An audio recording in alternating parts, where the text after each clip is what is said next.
for the past years ng buhay mo, do you ever fall in love? Sino bang hindi? I mean, lahat tayo, we fell in love. It's just that, na-in-love tayo on a different way. On a different level. So, how do you say that you are in love? You can be in love with your friend. Not on the romantic side, it can be platonic. Diba? You can be in love with someone romantically. Pero dun sa may tanong mo na, paano ko na-determine kung ako ba i-in love dun sa may tao? If I can sacrifice something grand, something important sa akin talaga, just to make the person happy. So, ibig sabihin, when you fall in love, you will somewhat sacrifice something. Kasi tulad nga nung usapan natin last time, love is sacrifice. Even though, diba, sabi ko nga din, hindi naman siya laging grand. Pero, I can sacrifice my time for my friend. I can sacrifice my time for a family member. I can sacrifice my time for someone important. So, let's go on dun sa different, sabi mo, there are different types of love. Like, for your family, your friend. Let's talk about romantic love. Okay. So, paano mo nasabi sa past relationship mo, eto, gusto ko to. Etong taon to, gusto kong makasama or maging parte ng buhay ko. Kung yung trigger ng question mo, kasi minsan yung iba doon, it's just, nagsimula siya sa physical attraction. Pas may tao, yung I like yung mata niya. Gusto ko paano nagpo-fall perfectly yung buhok niya. Yung mga ganyan. So, doon siya nagsisimula. Tapos, eventually, of course, dahil sa may out of your curiosity, out of your courage as well, dahil, of course, knowing that person, yun nga lang, lalapit ka, magpapakilala ka, it takes courage. Diba? Doon, as you, not pursue, parang big word na yung pursue eh. Pero, as you know the person, ganyan, doon mo malalaman. If that person really aligns with your values, really aligns with your your mindset. Ang lalim nito, teka lang, pang matanda to mga part na to. Pero isipin mo, yung yung kaya mo maging kalma kapag kasama siya, even in silence. Isa yun sa mga factor. Oo. Pero totoo, no? It starts with physical attraction. Oo. Physical attraction talaga eh. Kahit ako, I started dun sa aspect na na-attract ako sa kanya physically. Then eventually, nagsunod-sunod na lang yan. Kasi when you started having conversations, tapos mas nakikilala mo na yung tao, that's the point when you can say na, ooh, this person is very interesting. Lalim yung tao na to. Gusto ko pang malaman yung different facets niya. Oo. Tapos at the end of the day, no, pag halimbawa, ganun na yung conversation nyo, to the point na you are sharing your personal information, you are sharing personal stories, di ba? Nung pag ganun na yung mga usapan at lumalalim na, I think that's the time when there's a question in your mind na parang, uy, saan papunta to?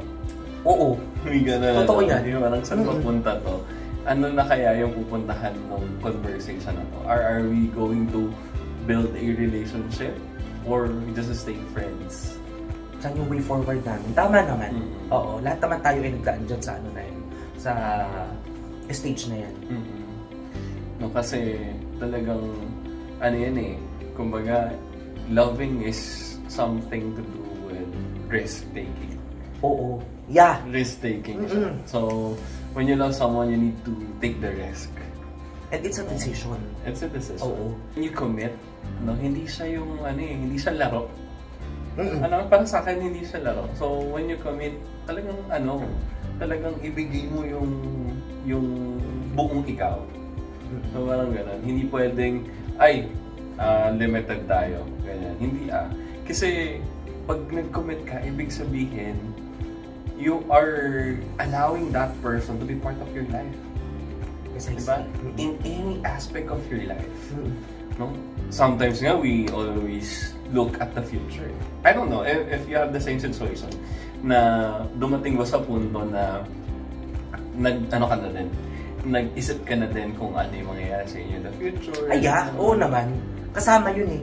Kasi when you really dream of a person, no, to be part of your life, masasama mo siya sa plano mo. No, yung parang, after ganito, ito yung gagawin ko, ito yung mangyayari. Tama. Diba, no? Hindi naman sa pagiging futuristic. At some people say, go with the flow. But yun yung gusto nilang mangyari. Parang sa akin naman, if you will just go with the flow, what will happen next? Tsaka, may time na, baka at the moment, hindi pa siya ganun kaseryoso. Pero, tama naman, go with the flow yung part na yun. Yung pag-alibawa, eventually, magiging seryoso din pala yung feelings.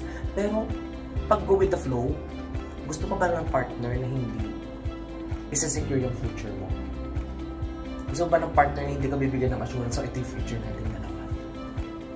Tsaka sabi ko nga when you commit, dapat buo na yun. Nasa isip mo na lahat yun na parang etong tao na to yung talagang gusto ko makasama. Ganun. Diba halimbawa, doon tayo sa point na nagkaroon ka ng karelasyon. But there are times also na kahit na future yung iniisip mo, dumadating sa punto na hindi na ibibigay yung future. Kaya nga dapat grounded ka. You are also staying at the present. You are building your future. Pero, still, binibigyan mo pa rin ng time, yung present, to enjoy kung ano yung meron kayo at the moment. Well, ang hirap ng concept na yun pero it takes a lot of courage. It takes a lot of awareness. It takes your willingness and the willingness of your partner to enjoy the present, yet build something for the future. Siguro yun yung concept. I don't know if you would agree with me. Siguro yun yung konsepto ng mga long-lasting relationship. Pwede siguro. Pero we cannot tell naman na... Kasi hindi natin ma-generalize, hindi naman din natin alam paano yung dynamics ng relationship ng ibang tao. Tapos, they always think what will happen next. Oo naman. Kasi parang sa akin, if you will not think what will happen next, walang thrill. Tsaka or walang challenge. Hindi na lang din sa thrill at saka sa challenge. Stagnant. Parang ordinary. Ito gagawin natin. Ito tayo. Oo. Pero ano tayo sa future? Mag-ipon ba tayo together? Are we going abroad together? Are we going to travel? O dito lang tayo, mag-i-stay lang tayo sa kung anong routine natin? Hirap din naman kasi ng ng dito ka lang, ito lang yung mangyayari sa'yo. At saka, yung hindi ka ma-assure ng partner mo na I have plans for you. Importante kasi that you always have plans. Oo. For each of each of you. Parang isa-isa't isa, kailangan mas importante na meron kayong plano. Kasi, parang pag may plano kayo sa isa't isa, you will do everything para mangyari yun. Yeah. Diba? Yung parang gawin mo lahat para mangyari yun. So, kung ito yung dream ko para sa atin, so, gagawin natin lahat para mangyari yung dream natin. So, if you want to have our own house, for example, diba? Gagawa ka ng paraan para magkaroon ng sariling bahay. Oo, totoo yan. So, if you want to live together, gagawa ka ng paraan para mag-stay kayo together, diba? Or magkaroon kayo ng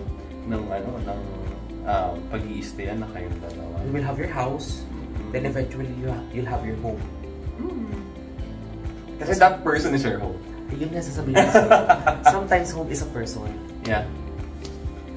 And having that person as part of your life is already your home.